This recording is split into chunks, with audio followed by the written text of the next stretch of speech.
Gwalior high court में जिस तरीके से बाबा साहब की प्रतिमा का कुछ मनुवादी वकीलों के द्वारा विरोध किया जा रहा था, सोचिए मामला सुप्रीम कोर्ट पहुंच गया।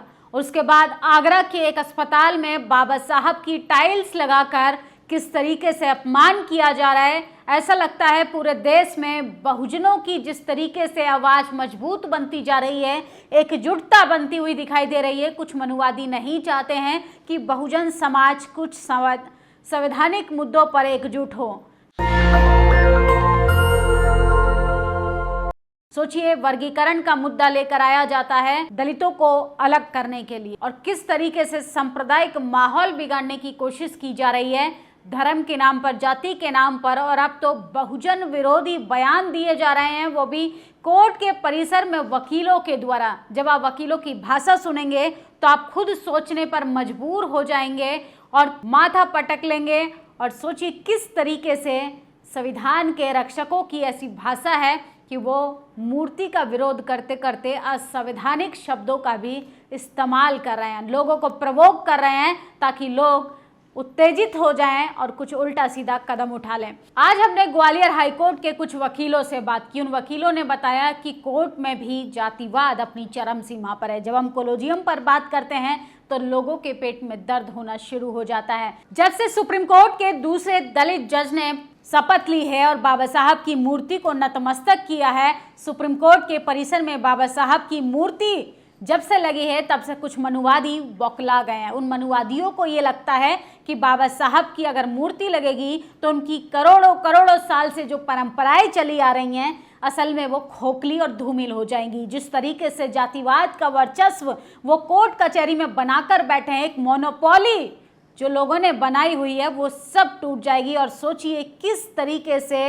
न्यायालयों के अंदर जातिवाद जो है अपनी चरम सीमा पर है। आज चंद्रशेखर आजाद उत्तर प्रदेश के आगरा में पहुंचे, जहां पर बाबा साहब का टाइल्स पर फोटो लगाकर अस्पताल में अपमान किया गया था और वहां पे बाउंसर तक बिठा दिए गए हैं। और सोचिए कैसे बहुजनों को लगातार प्रवोक किया जा रहा है ताकि वो कानून को अपने हाथ में ले। आज आगरा में चंद्रशेखर आजाद की ये भीड़ देखिए किस तरीके से लोगों का हुजूम है, और लोग जो हैं अब बगावत करने के लिए सड़कों पर आने के लिए तैयार हैं। ग्वालियर हाईकोर्ट में बाबा साहब की मूर्ति लगने वाली है। अब तक आपने उसकी एआई से बनी पिक्चर देखी होगी, लेकिन अब असली तस्वीर देखिए। वकील महोदय आप कहाँ हो? भीम आर्मी तो आ गई। आप कौन से जो है घर में छुपे बैठे हो? और भीम आर्मी का एक आदमी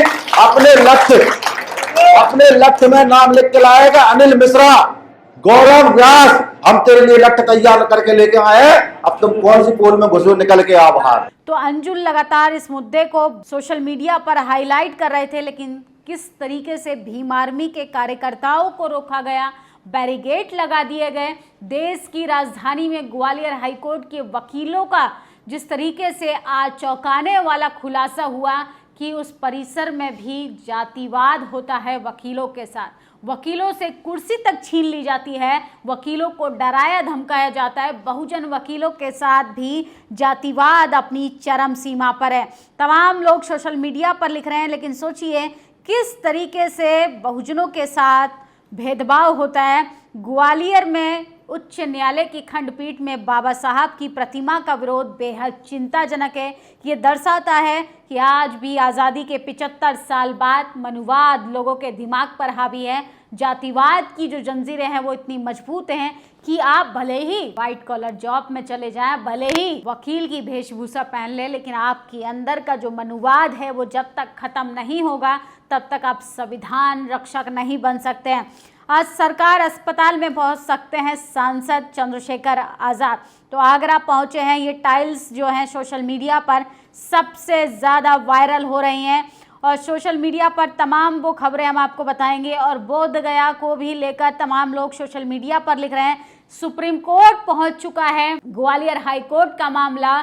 अब तो सुप्रीम कोर्ट को ही फैसला करना है कि जब सुप्रीम कोर्ट के परिसर में बाबा साहब की प्रतिमा है तो तमाम हाई कोर्ट में उसका विरोध क्यों हो रहा है। राजस्थान हाई कोर्ट में मनु की मूर्ति को जिस तरीके से अभी तक वहां पर कायम किया हुआ है, असल में विरोध उसका होना चाहिए था, लेकिन विरोध तो बाबा साहब की मूर्ति का हो रहा है, विरोध तो संविधान निर्माता का हो रहा है, विरोध तो महिलाओं के मुक्तिदाता का हो रहा है, विरोध तो इस देश के करोड़ों शोषित वंचित की आवाज़ बाबा साहब की मूर्ति का अपमान सिर्फ इसलिए हो रहा है कि आप कलम और किताब की बात ना करो, आप जातिवाद की बात ना करो। असल में ये आतंकवाद से भी ज्यादा खतरनाक है। काले वेशभूषा को पहनकर कुछ जातिवादी मनुवादी विचारधारा के संघी वकील बाबा साहब का विरोध कर रहे हैं।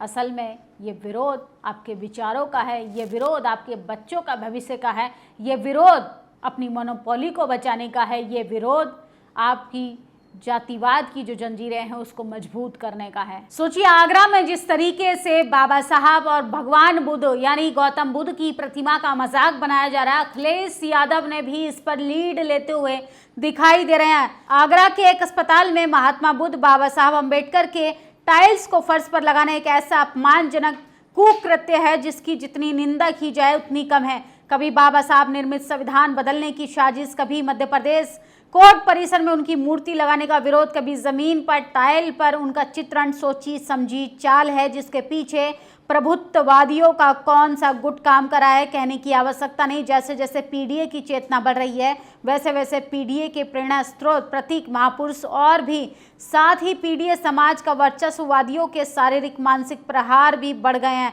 तो सोचिए अखिलेश यादव का जब से पीडीए मजबूत होता हुआ दिखाई दे रहा है तब से कुछ मनुवादी, जातिवादी, सामंतवादी लोग ये बात हजम नहीं कर पा रहे हैं। वो कोई भी कसर नहीं छोड़ना चाहते कि बहुजन समाज आपस में ना लड़े।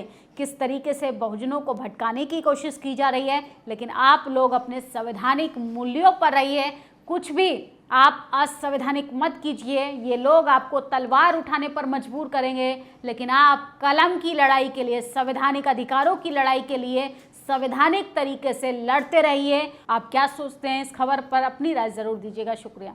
नेशनल दस्तक की आपसे गुजारिश है कि अगर इसको बचाना चाहते हैं तो नेशनल दस्तक को सब्सक्राइब करने के लिए रेड कलर के सब्सक्राइब बटन को दबाएं, फिर बेल आइकन की घंटी दबाएं। नेशनल दस्तक को बचाने के लिए बहुत जरूरी है कि हर खबर को शेयर करें, लाइक करें, कमेंट जरूर करें।